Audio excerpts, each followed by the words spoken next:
ప్రతి జబ్బుకి లాగానే brain stroke కూడా గోల్డెన్ అవర్ అనేది ఒకటి ఉంటుందండి. ఆ గోల్డెన్ అవర్ బ్రెయిన్కి 4.5 గంటలు మాత్రమే.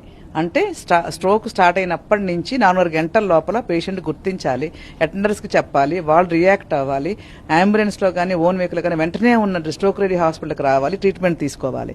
ఈ అన్నీ కూడా 4.5 గంటల్లో పూర్తవ్వాలి. అందుకని అన్నిటికంటే ముఖ్యమైనది ఫస్ట్ లక్షణాలు గుర్తించడం. అది కనుక లేట్ అయితే 3 గంటల తర్వాత గుర్తించారనుకోండి టైం సరిపోదు కదా.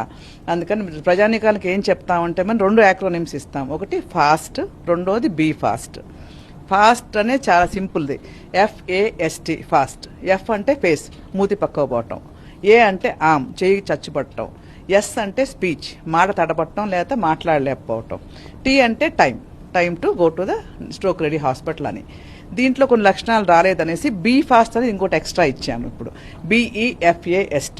ఇవి చిన్న మెదడు లక్షణాలు అనమాట. చిన్న మెదడు స్ట్రోక్ వచ్చినప్పుడు తెలియట్లేదు జనాలకి అనేసి. బి అంటే బ్యాలెన్స్, ఉన్నటువంటి బ్యాలెన్స్ కోల్పోవటం లేదా తూలొచ్చి పడిపోవటం, తలనొప్పి వాంతులు రావటం. ఈ అంటే ఐస్, చూపులో మందగించడం ఉన్నట్టుండి సడన్గా జరిగితేనే అది బ్రెయిన్. చూపు తగ్గిపోవటం, లేకపోతే ఇద్దరిద్దరు కనపడటం, లేకపోతే బ్లర్ అయిపోవటం. Be fast. ఈ 5 లక్షణాలు గుర్తుపెట్టుకొని ఒకవేళ ఉంటే అది పెరాలసిస్ అనుకొని వెంటనే స్పందించి 4.5 గంటల లోపల స్ట్రోక్ రెడీ హాస్పిటల్కి తీసుకురావాలి పేషెంట్ని.